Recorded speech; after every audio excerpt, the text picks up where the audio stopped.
For me, I don't really have a practice or a routine that I have for alternate picking. A lot of it is in my hand position. I choke the pick off really, really shallow so there's not a lot of material sticking underneath my hand, and I also keep the pick so that it's almost parallel to the string, but not too much. Some people, when they have the pick parallel, it's harder to pick the string. I have it just a little bit turned so that it almost nudges the string over. The other thing too for me with some of the picking patterns that I have, they would just be totally inaudible if there wasn't the palm muting technique that I use myself. I like to put the bridge of my hand right here, the meat of it, right across the bridge of the pickup, I mean the bridge there, and just kind of roll it forward to dampen the strings. It's different amounts that I roll it forward to deaden the strings. Like the more that I go up there, sometimes I'll just completely choke the string off, like in Train of Consequences.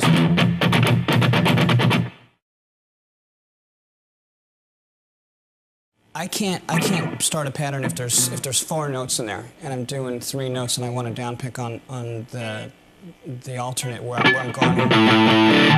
Because of the timing, I'm going to do the 4th note. It's going to be the same thing. It's going to be an up pick on the 4th note. If I want a down pick and I go down, up, down, down, the timing is going to be a little bit suspect when I go from string to string.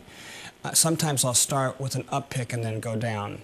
So I try and keep it as flowing as possible in between notes. And the other thing too is I cheat a lot when you're asking me how I go back and forth between strings. I'll anchor my finger either on the pickup ring or on the strings. And that's kind of the muscle memory in my hand will tell me how far it is from string to string.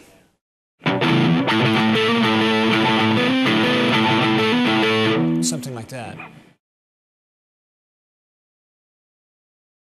The injury that I had was called Saturday night palsy, and the muscle that comes across the top of your hand here, I had a nerve injury that it was pinched inside of my bicep here on the radial ulnar nerve, and this muscle here stopped communicating with the nerve. So when my hand was in this position, so the palm was facing up, I could pull the muscle up this way, I could close my hand and everything like this. If my hand was in this position where the palm was facing down, I couldn't do nothing. It just hung like that.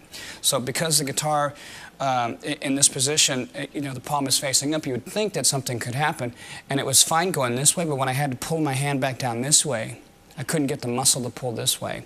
So some of the things that I did when I was trying to rehabilitate my arm, and this would be, I mean, for any guitar player who's injured their arm and they think it's the end of the world, it's not. Sometimes you just have to, learn how to play again.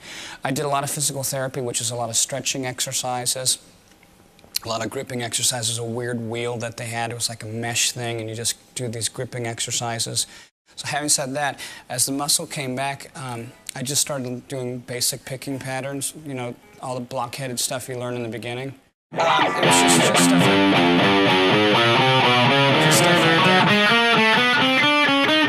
And I couldn't do any of that because, and I would stop as soon as I made a mistake. And I'd start again. Just keep going over and over again.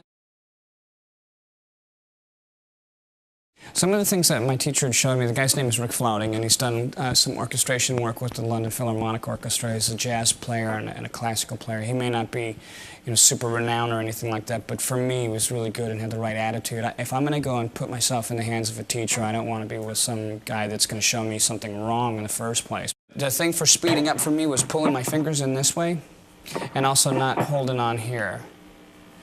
And another thing, too, for fingering is, I was going across the frets like this, and he had said that if I turn my hand this way, it'll be better for me.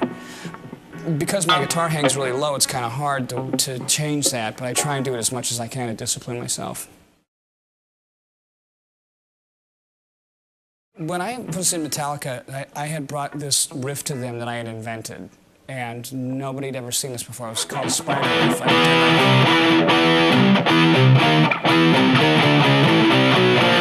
Stuff like that, because it's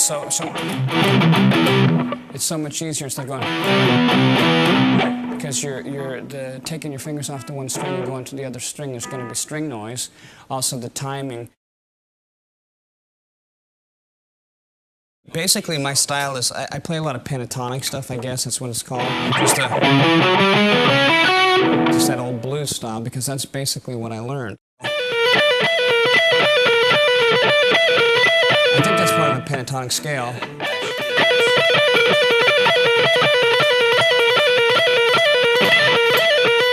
And then that's basically all those scales. If I did it really slow up here.